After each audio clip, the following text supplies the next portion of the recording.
Sun Life தொலைக்காட்சி நேயர்கள் அனைவருக்கும் இனிய காலை வணக்கங்கள். எல்லோரும் நன்றாக இருப்பீர்கள். இன்று 17/4/2025 வியாழக்கிழமை, சித்திரை மாதம் 4ஆம் நாள், சதுர்த்தி திதி இன்று பகல் 3:24 வரை. கேட்டை நட்சத்திரம் இன்று நாள் முழுமைக்கும் இருக்கிறது. இந்த நாளின் ஒரு சிறப்பு அம்சமாக கிருத்திகை, உத்திரம், உத்திராடம் ஆகிய சூரியனின் 3 நட்சத்திரங்களில் பிறந்தவர்கள் எல்லோருக்குமே தாராபலமுள்ள மிகச்சிறந்த நன்மைகள் நடக்கக்கூடிய யோக நாளாக இந்த நாள் அமைந்திருக்கிறது. மேற்கண்ட 3 நட்சத்திரங்களில் பிறந்தவர்கள் ஒரு பொருளை விற்பதற்கோ வாங்குவதற்கோ அதன் மூலமான பணவரவுகளை அடைவதற்கோ இந்த நாள் உன்னதமான நல்ல நாளாக அமையும். அதுபோலவே அவரவர்களுடைய சொந்த வாழ்க்கை மற்றும் வேலை, தொழில், வியாபாரம், விவசாயம் போன்ற அமைப்புகளில் ரிஸ்க் எடுத்து செய்யக்கூடிய எந்த ஒரு முடிவையும் செயல்படுத்தி வெற்றிகள், லாபங்களை அடையக்கூடிய நல்ல நாளாக அமைந்திருக்கிறது இன்று. அடுத்து 12 ராசிகளுக்கான இன்றைய ராசி பலன்களை பார்க்கலாம். மேஷராசிக்காரர்களுக்கு தன வீடுன்னு சொல்லக்கூடிய 2ஆம் பாவகத்தில் குரு பகவான் வலிமையான நிலைமையில் இருக்கிறார். பொதுவாகவே 2, 5, 7, 9, 11 குரு பகவான் இருக்கும்போது பணப்புழக்கம் கொஞ்சம் நல்லா இருக்கும் அப்படிங்கிறது ஒரு விதி. அப்படிலாம் பார்த்தா ஆயிரக்கணக்கில், லட்சக்கணக்கில், கோடிக்கணக்கில் மேஷராசிக்காரங்க சம்பாரிச்சிட்டிங்களான்னு பார்த்தா உண்மையிலேயே இல்லை. குரு பகவான் மட்டும் ஒத்துழைச்சா பத்தாது, மற்ற கிரகங்களும் கொஞ்சம் ஸ்மாராக நல்ல அமைப்புகளில் இருக்கணும். இப்போ பார்த்தீங்கன்னா உங்களுடைய ராசிநாதனே நீச்சம் என்கின்ற ஒரு பலவீன நிலைமையில் இருக்கிறார். ஆக படிப்படியாகத்தான் நல்லது நடக்கும், உடனே எல்லாம் கொட்டி கொடுத்துறாது என்கின்ற மாதிரியான ஞானோதயம் வரக்கூடிய, விழிப்புணர்வுகள் வரக்கூடிய நாளாகத்தான் இந்த நாளை சொல்ல முடியும். அதே நேரத்தில் இளைய பருவத்தினருக்கு வாக்கு பலிக்கக்கூடிய அமைப்பு, குடும்பம் அமையக்கூடிய அமைப்புகள் இந்த மாதம் முழுவதுமே கண்டிப்பாக நடக்கும். அதாவது திருமணம் ஆகாதவர்களுக்கு 7ஆம் அதிபதி உச்சமாக இருக்கின்ற காரணத்தினால் மனைவி யாரு, கணவன் யாரு என்பது அடையாளம் தெரியக்கூடிய அமைப்பு இந்த மாதத்திற்குள்ளேயே கண்டிப்பாக உண்டு. திருமணம் சார்ந்த விஷயங்களில் இளைய பருவத்தினர் மேஷராசிக்காரர்கள் எல்லாருக்குமே ஒரு நல்ல அடையாளங்கள் இருக்கும். விரும்பினது மாதிரியே கொஞ்சம் ஓரளவுக்கு நல்ல கல்யாணம் நடக்கும், தள்ளி போனாலும் கல்யாணம் நன்றாக இருக்கும் என்கின்ற ஒரு நம்பிக்கை வரக்கூடிய அமைப்பு, உறவினர்களின் மூலமாக நல்ல தகவல்கள் வரக்கூடிய யோக நாளாக அமைஞ்சிருக்குங்க மேஷராசிக்காரர்கள் எல்லோருக்குமே இன்றைக்கு. ரிஷபராசிக்காரர்களுக்கு ராசியிலேயே சுப நிலையில குரு பகவான் வலுத்து அமர்ந்திருக்கக்கூடிய யோக நாளாக இந்த நாள் அமைஞ்சிருக்கு. 1-11 கூடியவர்கள் பரிவர்த்தனை வேற. இந்த 11ஆம் இடம் பரிவர்த்தனை அடைந்தாலே எதிலையும் ஒரு வெற்றி கிடைக்கக்கூடிய அமைப்பு, அந்தஸ்து, கௌரவம் உயரக்கூடிய நிலைமைகள் இன்றிலிருந்தே அப்படியே ரிஷபராசிக்காரர்களுக்கு ஆரம்பிக்குது. ஒரு 4 பேர் கூடுகின்ற இடத்துல தனித்து தெரியக்கூடிய தன்மை. இவரா இப்படி செஞ்சாரு, இவர் இந்த வேலையை செஞ்சாரா, ஆபீஸ்ல ஒரு 100 பேர் இருந்தா கூட உங்களுடைய வேலை திறமைகள் போன்றவைகள் தனித்து மேலதிகாரிகளுக்கு தெரியக்கூடிய அமைப்பு. ஒரு மேனேஜர் உங்களை பார்த்து தனியா கூப்பிட்டு பாராட்டுறது, அல்லது மற்றவர்கள் மத்தியில் உங்களை பத்தி கொஞ்சம் பெருமையா பேசுறது. பாருங்க, இவர் செஞ்ச வேலை தான் கரெக்டான அமைப்பு, இவர் மாதிரி தாங்க மற்றவங்க செய்யணும்ட்டு உங்களை முன்னுதாரணமாக காட்டக்கூடிய அளவிற்கு ஒரு கௌரவம் கிடைக்கக்கூடிய ஒரு யோக நாளாக இந்த நாள் அத்தனை ரிஷபராசிக்காரர்களுக்கு அமையும். இந்த பலன் இந்த வாரம் முழுவதுமே பொருந்தக்கூடிய அமைப்புகள் கண்டிப்பாக உண்டு. கொஞ்சம் மனசு சந்தோஷமாக இருக்கும், எந்த ரிஸ்கையும் எடுத்து பார்க்கலாங்க, வாழ்க்கையில் பெருசளவு ஒன்றும் தோல்வியெல்லாம் அடைஞ்சிட மாட்டோம் என்கின்ற மாதிரியாக உள்ளுக்குள்ளே ஒரு பூதம் புகுந்தார் போல ஒரு புத்துணர்ச்சி பெருகக்கூடிய ஒரு அருமையான நல்ல நாளுங்க ரிஷபராசிக்காரர்கள் எல்லோருக்கும் வயதிற்கு ஏற்றார் போல இன்றைக்கு. மிதுனராசிக்காரர்களுக்கு 12ஆம் இடத்துல இப்போது குரு பகவான் வலுத்து அமர்ந்திருக்கிறார். பொதுவாகவே 12ஆம் இடத்துல இருக்கிற குரு 6, 8 போன்ற இடங்களை பார்ப்பார், கூடவே 4ஆம் இடத்தையும் பார்ப்பார். வீடு வாகனம் சார்ந்த விஷயங்களில் சுப செலவுகள் இருக்கக்கூடிய தன்மை, அடிக்கடி பயணங்கள் போகக்கூடிய அமைப்பு, கொஞ்சம் ஷேர் மார்க்கெட்டில் முன்னெல்லாம் கொஞ்சம் விட்டேன், இப்போ என்னமோ ஒரு 1000-500 வர்ற மாதிரி தெரியுதுங்க என்கின்ற மாதிரியாக எதிர்பாராத அதிர்ஷ்டத்தின் மூலமாக, அல்லது ஒரு நிலையில் இணையம் சார்ந்த விஷயங்கள், ஒருத்தரை பார்க்காமலேயே பணம் பெறுகின்ற விஷயங்கள் இருக்கு இல்லையா, அந்த மாதிரியாக தொலைபேசி வாயிலாக பணம் வரக்கூடிய சூழல்கள், ஏதேனும் ஒரு நிலையில் முன்னர் கொடுத்து வைத்திருந்த பணம் கூட திரும்ப வரக்கூடிய அமைப்புன்னு கொஞ்சம் ஒரு மாதிரியான சந்தோஷ சூழல்கள் ஏற்படக்கூடிய நாளாக இந்த நாள் அமைஞ்சிருக்கு. சிலருக்கு அம்மாவின் பேரில் இதுவரைக்கும் இருந்து வந்த வருத்தங்கள் விலகக்கூடிய தன்மை, தூர இடங்களுக்கு போவதற்கு பாஸ்போர்ட், விசா போன்றவைகள் கிளியர் ஆகக்கூடிய தன்மை, வெளிநாடு வெளிமாநிலம் போன்ற தமிழ்நாட்டை விட்டு பிறந்த இடத்தை விட்டு வெளியே இருக்கக்கூடிய அத்தனை மிதுன ராசிக்காரர்களுக்கும் அங்கேயே இருக்கிற இடங்களிலேயே குடியுரிமை கிடைக்கக்கூடிய, கிரீன் கார்டு கிடைக்கக்கூடிய, அங்கே தொழில் வேலைகள் போன்றவைகள் நல்லா இருக்கக்கூடிய ஒரு சுப நாளாகவே இந்த நாள் அமைஞ்சிருக்குங்க. மிதுனராசிக்காரர்களுக்கு பெரிய சோதனைகள் கண்டிப்பாக இப்போது இல்லை. 2020, 21, 22 என்கின்ற காலகட்டத்தில் கோச்சார ரீதியாக அஷ்டமச்சனி நடக்கும்போது கடுமையான பலன்கள் இருந்தன. அதுபோன்ற பலன்கள் இனிமேல் வராத ஒரு நல்ல நாளாகவே அமைஞ்சிருக்குங்க இன்றைக்கு மிதுனராசிக்காரர்கள் எல்லோருக்கும். கடகராசிக்காரர்களுக்கு 9, 11ஆம் இடங்கள் பரிவர்த்தனையாகி 11ஆம் இடத்துல குரு பகவான் வலுத்திருக்கக்கூடிய நல்ல நாள். எல்லா கிரகங்களும் இப்போது அப்படியே படிப்படியாக சாதக அமைப்பிற்கு கடகராசிக்காரர்களுக்கு மாறிக்கொண்டு வருகிறது என்பதுதான் உண்மை. இந்த சூரியன் கூட 10ல் உச்சமாக இருக்கிறார். தொழில் நன்றாக இருக்க போகிறது, அதன் மூலமாக லாபம் கிடைக்க போகுது. சொந்த வாழ்க்கையில் ஏதாவது ஒரு பிரச்சனை இருந்தால் கூட கடையில், வியாபாரத்தில், விவசாயத்தில் எதில் பிழைக்கிறீங்கிற ஒரு வேலைக்கு போகிறதுல சந்தோஷம் இருக்குது. 4 காசு சாயந்தரமானா, ராத்திரியானா, மாதமானா, வாரமானா பாக்கெட்டில் வந்து உழுகுது. அப்படிங்கிற போது எதையும் சமாளிக்கக்கூடிய ஒரு தைரியம் வந்துவிடும் இல்லையா? அது போன்ற ஒரு தைரியங்கள் இப்போது கடகராசிக்காரர்களுக்கு வரக்கூடிய, பணவரவு நன்றாக இருக்கக்கூடிய, வெற்றி கிடைக்கக்கூடிய நாளாக இந்த நாள் அமைஞ்சிருக்குங்க. பொதுவாகவே அஷ்டமச்சனியில் எதுவும் தடையாக இருக்கும். அந்த அஷ்டமச்சனி முடிஞ்சதற்கு பிறகு முகத்தில் ஒரு 1000 வாட்ஸ் பல்ப் அடித்த மாதிரி எதுலேயும் ஒரு தெளிர்ச்சி இப்போது கடகராசிக்காரர்களுடைய மனம், முகம், அகத்தின் அழகு முகத்தில் தெரிகின்ற அமைப்பிற்கு ஏற்றார் போல கண்டிப்பாக உண்டு. எதையும் சாதுரியமாக இனிமேல் நடந்துக்குவீங்க. உடம்பு உற்சாகமாக இருக்கும், மனசு உற்சாகமாக இருக்கும். மனம் நினைப்பதை உடல் ஒத்துழைக்கக்கூடிய தன்மைகளும் இருக்கக்கூடிய ஒரு நல்ல சுப நாளாக, வெற்றிகள் அடையாளம் காட்டப்படக்கூடிய யோக நாளாக அமைஞ்சிருக்குங்க இன்றைக்கு.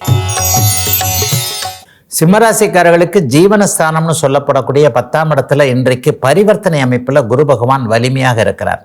எதிர்பாராத மாற்றங்கள் ஏற்படக்கூடிய நாளாக இந்த நாள் அமையும். சிலருக்கு கொஞ்சம் அதிர்ஷ்டமான நாளாகவும் இந்த நாள் கண்டிப்பாக இருக்கும். ஒரு நிலையில் வந்து டிரான்ஸ்ஃபர் கேட்டிருந்தவங்க, இந்த இடம் எனக்கு பிடிக்கலை, எனக்கு வேறு ஊருக்கு டிரான்ஸ்ஃபர் வேணும், அல்லது வேறு செக்ஷனுக்கு மாறுதல் வேணும், இந்த மாதிரியாக இன்று இருக்கின்ற நிலையிலிருந்து வேறொரு இடத்திற்கு நிலைக்கு மாற வேண்டும் என்கின்ற அமைப்பில் மேலிடத்தில் அனுமதி கேட்டிருந்தவர்கள் அல்லது ஏதேனும் ஒரு நிலையில் விண்ணப்பித்திருந்தவர்கள் எல்லாருக்குமே பெரிய மாற்றங்கள் வரக்கூடிய அமைப்பு இந்த வாரத்திலேயே ஏற்படக்கூடிய ஒரு சுப நாளாக இந்த நாள் கண்டிப்பாக அமைஞ்சிருக்குதுங்க. கௌரவமான நாளாக கூட இந்த நாள் இருக்கும். ப்ரொமோஷன் கேட்டிருந்தவங்க, சம்பள உயர்வு கேட்டிருந்தவங்க, ஒரே இடத்துல 3-4 வருஷமாக உட்காந்துக்கிட்டு இருக்கேன், இது எப்படின்னே தெரியலையே, இந்த இடத்த விட்டுட்டு போகலாமா அல்லது வேறு ஏதேனும் முயற்சி பண்ணலாமா என்கின்றவர்கள் எல்லோருக்குமே நல் மாற்றங்கள் வரக்கூடிய நாளாக இந்த நாள் அமையும். அதே நேரத்தில் தனியாக தொழில் ஆரம்பிக்கலாமா, வியாபாரம் பண்ணலாமான்றவர்களுக்கு கொஞ்சம் முட்டுக்கட்டைகள் வரக்கூடிய, மனசு கொஞ்சம் எதுக்கும் கொஞ்சம் யோசித்து செய்யலாம் என்கின்ற யோசனைகள் வரக்கூடிய நாளாகவும் அமைந்திருக்குதுங்க. சிம்மராசிக்காரர்கள் எல்லோருக்கும் வயதிற்கு ஏற்றார் போல இன்றைக்கு. கன்னிராசிக்காரர்களுக்கு 7, 9ஆம் அதிபதிகளான குருவும் சுக்கிரனும் பரிவர்த்தனையாகி ராசியை குருபார்க்கக்கூடிய அதிர்ஷ்டமான நல்ல நாள் இன்றைக்கு. அவரவருடைய வயதிற்கு ஏற்றார் போல பாக்கியங்கள் கிடைக்கக்கூடிய நாளாக இந்த நாள் கண்டிப்பாக அமையும். உங்களுக்கு என்ன தேவையோ அது அப்படியே படிப்படியாக கிடைக்கும். இன்றைக்கி சாயந்தரத்திலே எல்லாம் வந்து கொட்டி குமிச்சிரும் அப்படின்லாம் சொல்ல முடியாது. ஆனால் அதற்கான வழிமுறைகள் உருவாகக்கூடிய ஒரு சிறப்பு நாளாக இந்த நாள் அமைஞ்சிருக்கு. 2 சுபர்கள் இன்றைக்கு வலிமையாக வலுத்து ராசியை பார்க்கக்கூடிய இந்த தன்மையில் தகப்பனிடம் இதுவரைக்கும் இருந்து வந்த கருத்து வேற்றுமைகள் விலகுதல், அப்பாவின் சொத்தை அனுபவிக்க முடியாமல் இருப்பவர்கள் அல்லது குடும்பத்தில் ஏதாவது பிரச்சனை, ஜாயின்ட் ஃபேமிலியை விட்டு வெளியே போகணும்னு நினைக்கிறேன், என்னுடைய திறமைகளை இங்கே அமுக்கி வச்சுக்கிட்டே இருக்கிறாங்க, அல்லது அப்பா கண்ட்ரோலில் தான் நான் இருக்கிறேன், என்னைக்கு இவர் சுயமாக சிந்திக்க விடுறாரு, சுயமாக செயல்பட விடுறாருன்னு தெரியல, என்னை இன்னும் சின்ன பையனாகவே நினச்சிக்கிட்டு இருக்கிறாரு, நானே குழந்தை வச்சுட்டேன், அவரும் தாத்தாவாயிட்டாரு, ஆனால் என்னை இன்னும் அப்படியே அவுத்து விடாமல் இருக்கிறார் என்கின்ற மாதிரியாக தந்தை மீது மனக்குறைகளை கொண்டிருக்கக்கூடிய கன்னிராசிக்காரர்கள் எல்லோருக்குமே தந்தை சொல்மிக்க மந்திரமில்லை என்பது ஒரு பக்கம் இருக்கட்டும், அப்பா என்னையும் சுதந்திரமாக விடணும் இல்லையா என்கின்ற மாதிரியாக நினைப்புகள் இருக்கக்கூடியவர்களுக்கு ஒரு விதமான தீர்வு, தந்தையின் மனமாற்றம் கிடைக்கக்கூடிய நல்ல நாளுங்க இன்னைக்கு. துலாம் ராசிக்காரர்களுக்கு 6, 8 குடையவர்கள் பரிவர்த்தனையாக இருக்கக்கூடிய அபரிமிதமான வருமானங்கள், விபரீத ராஜயோகம் செயல்படக்கூடிய, எதிர்பாராத நன்மைகள் நடக்கக்கூடிய சுப நாளாக இந்த நாள் அமைஞ்சிருக்குங்க. அதே நேரத்தில் கையில் காசு வரும், எல்லாம் செலவாகியும் போயிடும் அப்படிங்கிறதையும் தனித்து சொல்லணும் இங்கே. ஆனாலும் பரவாயில்ல, செலவுக்கே வழி இல்லைங்க, காசு வந்தால் கூட பரவாயில்லைங்க, காசு வந்துட்டு நான் செலவு பண்ணிட்டு போகிறேன் அப்படிங்கிறதான் இப்போ துலாம் ராசிக்காரருடைய மனநிலைமையாக இருக்கும்.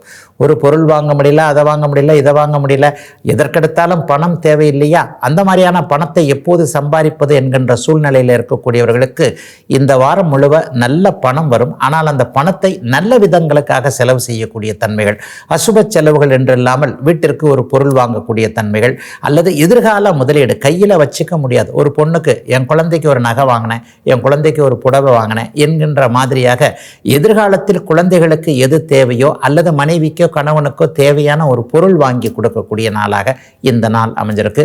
சிலருக்கு பங்குச்சந்தை, யூக வணிகம் போன்ற அதிர்ஷ்ட அமைப்புகளில் இன்றைக்கு லாபம், இந்த வாரத்திலேயே லாபம் சிறிதளவு வரக்கூடிய ஒரு நல்ல நாளாகவும் அமைஞ்சிருக்குங்க. துலாம் ராசிக்காரர்கள் எல்லோருக்குமே இன்றைக்கு. விருச்சிக ராசிக்காரர்களுக்கு 5, 7ஆம் இடங்கள் பரிவர்த்தனையாகி ராசிநாத நீச்சத்தை அடைந்திருந்தாலும் கூட ராசியை சுபரான குரு பார்க்கக்கூடிய சுப நல்ல நாள் இன்றைக்கு. மனசு கொஞ்சம் தைரியமாக இருக்கும். உள்ளுக்குள்ளே பயந்தா கூட வெளியில் காட்டிக்க மாட்டீங்க. ஏன்னா ராசிநாதன் பலவீனம்னாலே உள்ளுக்குள்ளே ஒரு சின்ன வருத்தங்கள், உதைப்புகள் கண்டிப்பாக இருக்கும். இதை செய்யலாமா, இப்படி செஞ்சால் அப்படி ஆகிடுமோ, அப்படி செஞ்சால் இப்படி ஆகிடுமோ, நம்ம பேச்சு இருந்தாலும் கேட்பாரோ கேட்க மாட்டாரோ, நம்ம ஒரு விதத்தில் இதை சொல்கிறோம், இதை அவர் தப்பாக புரிஞ்சுக்குவாரோ என்கின்ற மாதிரியாக உள்ளுக்குள் உதைப்பு, கலக்கம் போன்றவைகள் கண்டிப்பாக விருச்சிக ராசிக்காரர்களுக்கு இருந்தே தீரும். ஆனால் குரு பார்வையின் காரணமாக அதை வெளியில் காட்டிக்க மாட்டீங்க. ஆனாலும் கடைசியில் வெற்றி உங்களுக்கு தான். ஒரு விஷயத்தை இன்றைக்கி முன்னெடுத்து செய்து 11 மணிக்கு போல் அப்படியே குழம்புன்னு குழம்பி 1 மணி 2 மணிக்கு பிறகு லேசாக தெளிவுகள் வந்து 3 மணிக்கு பிறகு என்னை விட்டா ஆளே கிடையாதுயா, நான் ஜமாச்சிருவையா என்கின்ற மாதிரியாக தைரியம் வந்து 4 மணி 5 மணி சுமாருக்கு அந்த விஷயத்தை வெற்றிகரமாக முடிக்கக்கூடிய ஒரு நல்ல நாளாகவே இந்த நாள் அப்படியே விருச்சிக ராசிக்காரர்கள் அனைவருக்கும் அமைந்திருக்கிறது. பெரிய அளவில் சோதனைகள் எதுவும் வராது. நமக்கு வந்து எது எதாக இருந்தாலும் பரம்பொருள் நம்முடைய பக்கம் இருக்கிறது. நாம் எந்த ஒரு நிலையிலும் தப்பு செய்ய மாட்டோம், தப்பித்துக் கொள்வோம் என்கின்ற ஒரு திடகாத்திர நம்பிக்கைகள் வரக்கூடிய ஒரு நல்ல நாளாக அமைஞ்சிருக்குங்க. விருச்சிக ராசிக்காரர்கள் எல்லோருக்குமே இன்றைக்கு. தனுசு ராசிக்காரர்களுக்கு 4, 6ஆம் இடங்கள் பரிவர்த்தனையாகி ராசிநாதன் 6ஆம் இடத்தில் இருக்கக்கூடிய கடன் சார்ந்த விஷயங்கள், எண்ணங்கள் இருக்கக்கூடிய நாளாக இந்த நாள் அமைஞ்சிருக்கு. ஆனாலும் பரவாயில்ல, ஒரு 10-20 நாள், மே மாதம் 14ஆம் தேதிக்கு பிறகு கண்டிப்பாக இப்போது இருக்கின்ற குரு 7ஆம் இடத்திற்கு வந்து விடுகிறார்.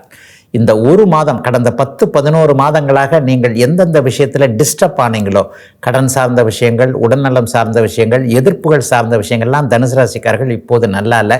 இது எல்லாமே இன்னும் ஒரு மாதத்தில் நல்ல விதமாக சுமூகமாக மாறக்கூடிய தன்மைகள் இருக்கக்கூடிய மாற்றங்கள் நிறைந்த நல்ல நாளாக இந்த நாள் தனுசு ராசிக்காரர்கள் எல்லோருக்கும் ஏற்படும். சிலருக்கு மட்டும் இஎம்ஐ எப்படி கட்டுறது, வீட்டுக்கு வந்துருச்சே 1ஆம் தேதி, ஆனால் பெரிய சுமையாக இருக்கதே, வேலையில் கொஞ்சம் டிஸ்டர்ப் ஆகும் போல தெரியுதே, கரெக்டாக வந்து இஎம்ஐயை கட்டிட முடியுமா, அல்லது அந்த டியூவை கட்டிட முடியுமா, அந்த டியூவை கட்டிட முடியுமா, வாடகையை கொடுத்துட முடியுமா என்பது மாதிரியான பொருளாதார பிரச்சனைகள் கொஞ்சம் மனசை போட்டு உறுத்திக்கிட்டு இருந்தாலும் கூட அப்படிலாம் ஒன்றும் பெரிய கஷ்டம் வந்துடாது, எதையும் சமாளித்து விட முடியும் என்கின்ற மாதிரியான அதற்கான வழிகள், எண்ணங்கள் இருந்தால் பரவாயில்ல, அதுக்கான வருமானமும் வரணும் இல்லை, அந்த வருமானம் வரக்கூடிய நல்ல நாளாகவே அமைந்திருக்குங்க. தனுசு ராசிக்காரர்கள் எல்லோருக்குமே இன்றைக்கு.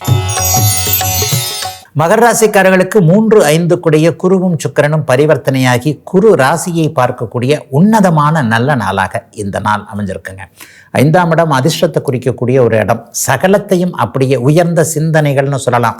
எண்ணம் நன்றாக இருந்தால் எல்லாம் நன்றாக இருக்கும் என்பது தானங்க பெரியவங்க சொல்லி வச்சிருக்கிறாங்க. நம்ம எண்ணம் போல தானங்க வாழ்வு. நம்ம வந்து எல்லாரும் நல்லா இருக்கணும்னு நம்ம நினைக்கும் போது நம்மளும் நல்லா இருப்போம், மற்றவர்களையும் நன்றாக வாழ வைப்போம், அவர்களும் நம்மை வாழ வைப்பார்கள் என்கின்ற ஒருவரை ஒருவர் சார்ந்திருக்கக்கூடியது தான் வாழ்க்கை என்கின்ற புதிய உற்சாக எண்ணங்கள் வரக்கூடிய ஒரு அருமையான நாளாக இந்த நாள் மகர ராசிக்காரர்கள் எல்லோருக்குமே அமைஞ்சிருக்குங்க. போன அமைப்புகளில் எதில் நம்ம தப்பு பண்ணோம், கடந்த 2-3 வருஷமாக என்ன பிரச்சனை நமக்கு என்பதை மனசு உள்ளுக்குள்ளேயே அப்படியே போட்டு அலசி ஆராய்ந்து எந்த இடத்தில் தவறினோம், தப்பு செய்தோம் என்பதை நீங்களே அக்செப்ட் பண்ணிக்கிட்டு அந்த இடத்துலேருந்து அப்படியே மாறக்கூடிய நாளாக இந்த நாள் அமைஞ்சிருக்கு. சிலருக்கு பிள்ளைகளை பற்றிய கவலைகள் விலகும். தூர இடத்தில் இருக்கக்கூடிய பிள்ளைகள் ஸ்டாண்டர்டாக ஆகிட்டாங்க, அவங்கள பற்றி ஒன்றுமே கவலை இல்லை, நம்ம ஒரு மாதிரியாக எதாக இருந்தாலும் அவங்க தங்களை தாங்களே சொந்த காலில் நிற்கக்கூடிய அமைப்பிற்கு வந்து விட்டார்கள் என்கின்ற பிள்ளைகளை பற்றிய திருப்தி வரக்கூடிய நல்ல நாள் மகர ராசிக்காரர்கள் எல்லோருக்குமே இன்றைக்கு. கும்பராசிக்காரர்களுக்கு தனாதிபதி 4ஆம் வீட்டிலிருந்து பரிவர்த்தனையாகி இருக்கக்கூடிய பணம் வரக்கூடிய வழிகள் தெரியக்கூடிய நல்ல நாள் இன்றைக்கு. 4ஆம் இடம் இன்றைக்கு சுகஸ்தானம் வலிமையாக இருக்கிறது. கடந்த காலத்தில் இருந்து வந்த ஒரு தோல்வி மனப்பான்மைகள் விலகக்கூடிய அமைப்புகள், பணம் வரக்கூடிய வழிகள் திறந்து விடக்கூடிய அமைப்புகள், வீடு வாகனம் சார்ந்த விஷயங்களில் நல்லவைகள். மிக மிக முக்கியமாக அம்மாவை பற்றி கவலைப்பட்டுக்கிட்டு இருந்த அத்தனை கும்பராசிக்காரர்களுக்கும் தாய் என்கின்ற தெய்வம் இன்னும் நீண்ட நாட்கள் நீடித்து நம்மோடு இருக்கும், நமக்கு வழிகாட்டும் என்கின்ற நம்பிக்கைகள், அதற்கேற்ற சம்பவங்கள் நடக்கக்கூடிய சுப நாளாக இந்த நாள் அப்படியே அமைஞ்சிருக்குதுங்க. கும்பராசிக்காரங்க இனிமேல் பெருசாக கவலைப்பட வேண்டாங்க. படிப்படியாக நன்மைகள் கண்டிப்பாக நடக்கும்.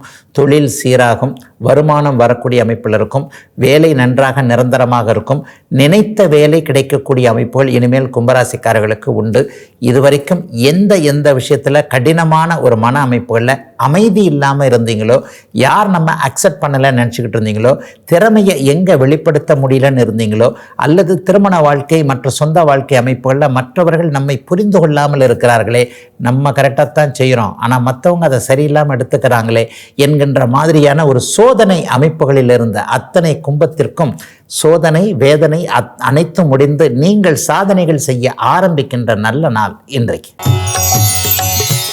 மீனராசிக்காரர்களுக்கு ராசிநாதனும் சுக்கிரனும் அப்படியே பரிவர்த்தனையாகி இருக்கின்ற, எதையும் சந்திக்க முடியும் அப்படிங்கிற ஒரு தயார் நிலைக்கு வரக்கூடிய தைரியம் கிடைக்கக்கூடிய நல்ல நாள் இன்றைக்கு. 3ஆம் இடம் பொதுவாகவே ஒரு தன்னம்பிக்கை தைரியத்தை கொடுக்கக்கூடிய இடம். அந்த இடத்துல இன்றைக்கு ராசிநாதன் வலுவாக பரிவர்த்தனை அமைப்பில் இருக்கிறார். அது என்னதான் மீனராசிக்கு அப்படி வந்துருச்சு இப்படி வந்துருச்சு ஜென்மச்சனி வந்துருச்சுன்னு சொன்னாலும் அடப்போங்கயா நாங்கள் பார்க்காததா அப்படின்ற மாதிரியாக மீனராசிக்காரர்களுக்கு ஒரு தைரியம் வரக்கூடிய நல்ல நாளாக இந்த நாள் அமைந்திருக்கிறது. பொதுவாகவே ஒரு 50 வயதுக்கு மேற்பட்ட மீனராசிக்காரர்கள் எல்லோருக்குமே இப்போது செல்வ வளம் அதிகமாகக்கூடிய தன்மைகள் உண்டு. வீடு வாகனம் வாசல் போன்றவைகள் கடந்த காலத்தில் எதை நினச்சி ஒரு இது பண்ணீங்களோ, 30 வயசுலேயே ஒன்று கிடைக்கணும்னு நினச்சிருப்பீங்க. ஒரு சொந்த வீடு வாங்கணும், ஒரு கார் வாங்கணும், அல்லது பொண்டாட்டி இப்படி வச்சுக்கணும், புருஷன் இப்படி இருக்கணும் என்கின்ற மாதிரியாக 30-40 வயதுகளில் முடியாமல் போன அத்தனை கனவுகளும் இப்போது 50 வயது தாண்டிய அத்தனை மீனராசிக்காரர்களுக்கும் தகுதிக்கேற்றார் போல, இருப்பிடத்திற்கேற்றார் போல கனவு நனவாகக்கூடிய முதல் ஆரம்ப நாளாக இந்த நாளை சொல்லலாம். இளைய பருவத்தினருக்கு ஒரு மாதிரியான தேக்க நிலை மேல் கண்டிப்பாக இருக்கும். வேலை அமைப்புகளில் உங்களை யாரும் புரிஞ்சுக்க மாட்டாங்க. ஒரு 20 வயதுக்காரர்களுக்கு என்னென்ன தேவையில்லையோ அதெல்லாம் அப்படியே நடக்கும். ஆனாலும் ஒன்றும் பெரிய கஷ்டம் இல்லை. மீனராசிக்காரர்கள் புத்திசாலிகள், எதையும் சமாளித்துக் கொள்ளக்கூடிய அருமையான நல்ல நாள் இன்றைக்கு. இதுவரை 12 ராசிகளுக்கான இன்றைய ராசி பலன்களை பார்த்தோம். அடுத்து மீனராசிக்காரர்களுக்கான விரிவான சனிப்பெயர்ச்சி பலன்களை பார்க்கலாம். கடந்த சில நாட்களாக மேஷம் முதல் கும்பம் வரையிலான 11 ராசிக்காரர்களுக்கு இந்த சனிப்பெயர்ச்சி எப்படி இருக்குன்றதை விரிவாக பார்த்துட்டோம். இன்றைக்கு நிறைவு ராசின்னு சொல்லப்படக்கூடிய மீன ராசிக்காரர்களுக்கு இந்த சனிப்பெயர்ச்சி எப்படி இருக்கும் அப்படிங்கிறத இப்போ பார்த்துடலாம். ஐயா, மீனராசிக்காரர்களுக்கு எழுத்து ஊடகம், அச்சு ஊடகம், சமூக ஊடகங்கள் எதை பார்த்தாலும் பயமுறுத்துறாங்களே ஐயா, அப்படி இருக்கும் இப்படி இருக்கும் ஜென்மச்சனி அப்படி இப்படி இருக்கும்னு பார்த்தா உண்மையில் அப்படிலாம் பயப்படுற அளவுக்கு அந்த ஜென்மச்சனி கண்டிப்பாக இருக்காதுங்க. ஒரு நிலையையும் உண்மையில் ஒத்துக்கணுங்க. இந்த கோட்சார அமைப்புகளில் ஜென்மச்சனி அஷ்டமச்சனி அமைப்புகள் என்பது தான் ஒரு 2-2.5 வருஷத்திற்கு சாதகமற்ற தன்மைகளை கொடுக்கும் என்பது உண்மை என்றாலும் கூட, உங்களுடைய மீன ராசியில் சனி உட்கார்றாரு இல்லையா, அந்த இடம் சாந்தமான ஒரு வீடு. குருவின் வீட்டில் இருக்கக்கூடிய இந்த சனி ஜென்மச்சனியாக இருக்கும் பொழுது பெரிய சோதனைகளை கொடுக்க மாட்டார் என்பதுதான் உண்மை. இது ஒரு வித்தியாசப்படுத்தி காட்டணும்னா, கும்பராசிக்கு அவர் சொந்த வீட்டிலேயே உட்கார்றார். சொந்த வீட்டில் அவர் ஸ்ட்ராங்காக இருக்கும்போது கும்பராசிக்காரர்களுக்கு கொடுத்த வேதனை சோதனைகளைப் போல மீனராசிக்காரர்களுக்கு சாந்த வீடு என்று சொல்லப்படக்கூடிய குருவின் வீட்டில் அவர் கொடுக்க போகிறது இல்லை. ஆனாலும் உண்மையை சில நேரங்களில் பட்டவர்த்தனமாக எடுத்துரைக்க வேண்டியதே ஜோதிடத்துடைய ஒரு பணி என்கின்ற அமைப்பில் மீனராசிக்காரர்களுக்கு நான் 2 நிலையாக இந்த பலனை பிரிச்சிருவேன். பொங்கு சனி என்று சொல்லப்படக்கூடிய அமைப்பு முன்பு, அதாவது இளம் வயதில் ஏழரை சனி அமைப்புகளை உணராதவர்கள் அனைவருக்குமே இப்பொழுது அது கண்டிப்பாக ஜென்மச்சனி அமைப்பாக ஒரு 40 வயசில் இருக்கக்கூடியவர்கள் எல்லாருக்குமே தொழில் ரீதியாக பண ரீதியாக ஒரு வகையில் கண்டிப்பாக ஏதாவது ஒரு சாதகமற்ற தன்மைகளை செய்யும். பணம் சார்ந்த விஷயங்களில் கொஞ்சம் நஷ்டம் கஷ்டம் போன்ற அமைப்புகள், அல்லது உழைப்பு வீணாகக்கூடிய ஒரு அமைப்பு. நல்லதான் வியாபாரம் ஆகுது, ஒன்றும் லாபத்தை காணுமே என்கின்ற மாதிரியான அமைப்பு. ஆனால் திருமணம் புத்திரபாக்கியம் போன்ற எந்த விஷயங்களும் ஜென்மச்சனியில் தடை வராது. காசு பணம் விஷயத்துலையும் யாராவது ஒருத்தர்கிட்ட நம்பிக்கை துரோகம் மாதிரி, நண்பர் ஏமாத்தினாரு, மச்சான் ஏமாத்தினாரு, மாமா ஏமாத்தினாரு, அண்ணன் தம்பி கூட பிறந்தவங்களே இப்படி பண்ணிட்டாங்க, சொந்தக்காரங்களா அவங்கெல்லாம் வேஸ்ட்டு அப்படின்ற மாதிரியான சில அனுபவங்களை கொடுக்கும். ஆனால் 50 வயதுக்கு மேற்பட்டவர்கள் இளம் வயதிலேயே ஒரு 20 வயதுகளிலேயே அவங்க இந்த ஜென்மச்சனியோட அமைப்பை அவர்களுடைய டீனேஜ் அல்லது இளம் பருவம், கல்லூரி பருவம் அல்லது வெளியே வந்த பருவத்தில் அனுபவிச்சிருப்பீங்க இல்லையா, அவர்கள் எல்லாருமே இப்போது 50 வயது தாண்டியவர்களாக இருப்பீர்கள். இவர்கள் எல்லாருக்குமே ஒரு அபரிதமான நல்ல தன்மைகளை வீடு இந்த 50 வயதுக்கு மேலே நம்ம என்ன பண்ணணும், செட்டில் ஆகணும். 60 வயதுக்கு மேலே நம்ம நல்லா இருக்கிறதுக்கு 50 வயதுகளிலே நம்ம செட்டில் ஆகிடணும். செட்டில்னா என்ன, ஒரு நிரந்தரமான வருமானம், ஒரு நல்ல குடியிருக்க வீடு, ஒரு நல்ல வாகனம், ஊரார் மெச்சும்படியான ஒரு குடும்பம், ஒரு கணவன் மனைவி போன்ற அமைப்புகள், 2 பிள்ளைங்க தான் இப்போ நமக்கு இதாகி போச்சு. அந்த மாதிரியான ஒரு நிம்மதியான அமைப்புகளை இந்த ஜென்மச்சனி அமைப்பு 50 வயதுக்கு மேற்பட்ட 2வது பொங்கு சுற்றாக பலன் தரக்கூடிய அமைப்புகளில் மிகப்பெரிய யோக பலன்களை அதனால் கண்டிப்பாக செய்யுங்க. அதனால் பெருசாக ஒன்றும் மீனராசிக்காரர்கள் கவலைப்பட வேண்டாம். உண்மையில் மீனராசிக்காரர்கள் நல்லவர்களாக இருப்பீர்கள், நேர்மையானவர்களாக, குறுக்கு வழியில் போகாதவங்களா, அடுத்தவங்களுக்கு துரோகம் பண்ணாமல் இருக்கக்கூடிய எவரையும் சனி பகவான் தண்டிப்பதில்லை என்பதுதான் உண்மை. குரு பகவானின் ராசியான மீனராசியில் பிறந்தவர்களுக்கு நேர்மையற்ற எண்ணங்கள் வரப்போவதே இல்லை. உங்களுடைய பிறவியே அந்த மாதிரி. அதனால நீங்க தப்பு பண்ண மாட்டீங்க. தப்பு பண்ணாதானே இங்கே பிரச்சனைகள் வருது. அதே நேரத்தில் அகலக்கால் வைக்கிறத மட்டும் கொஞ்சம் கவனமாக இருக்கணும். நீங்க தான் எதை செய்ய முடியும், நீங்களே நின்று செய்யக்கூடிய விஷயங்களில் மட்டும் ரிஸ்க் எடுங்க. அடுத்தவரை நம்பி இந்த சனி பயிற்சியில் ரிஸ்க் எடுக்கக்கூடாதுங்க. ஒரு அண்ணனை நம்பினேன், தம்பியை நம்பினேன், வேலைக்காரரை நம்பினேன், மாமான மச்சானை நம்பி நான் பணம் போட்டேன் அல்லது அவர் பணம் போட்டார் என்கின்ற மாதிரியான ஒரு விஷயங்களை செய்யாமல் நம்ம என்ன செய்ய முடியுமோ அதை மட்டும் செய்வது, உழைப்பை என்றைக்கும் மறக்காமல் இருப்பது. உழைத்து கொண்டே இருக்கும் பொழுது ஏன்னா உழைப்பின் அருமையை உணர்ந்தவர் சனி இல்லையா? உழைப்பதற்கே அவர்தான் அதிபதியான காரக கிரகம். உழைப்பாளிகளை சனி எந்த காலத்திலையும் தண்டிச்சதில்லை, ஒன்றுமே செய்ததில்லை என்பதன் அடிப்படையில் உழைப்பு மட்டுமே கை கொடுக்கக்கூடிய ஒரு நல்லதொரு சனி பயிற்சியாகவே ஜென்மச்சனி பணம் பற்றிய புரிதல்களை கொஞ்சம் கொடுத்தாலும் கூட இதில் கிடைக்கக்கூடிய அனுபவங்களை வச்சு தான் எதிர்காலத்தில் ஒரு 10-15 வருஷத்துக்கு நீங்கள் நல்லா இருக்க போறீங்க அப்படிங்கிறத வச்சு ஜென்மச்சனி அப்படி ஒன்றும் கஷ்ட நஷ்டங்களை கொடுத்து விடாது என்பதுதான் மீனராசிக்காரர்களுக்கு உண்மையான சனிப்பெயர்ச்சி பலனாக இருக்கும். இதுவரை 12 ராசிகளுக்கான இன்றைய ராசி பலன்களையும் மீன ராசிக்காரர்களுக்கான விரிவான சனிப்பெயர்ச்சி பலன்களையும் பார்த்தோம். மீண்டும் நாளை காலை இதே ராசி பலன் பகுதியில் உங்களை சந்திக்கும் வரை உங்களிடமிருந்து விடைபெற்றுக் கொள்வது உங்கள் ஜோதிடர் ஆதித்ய குருஜி.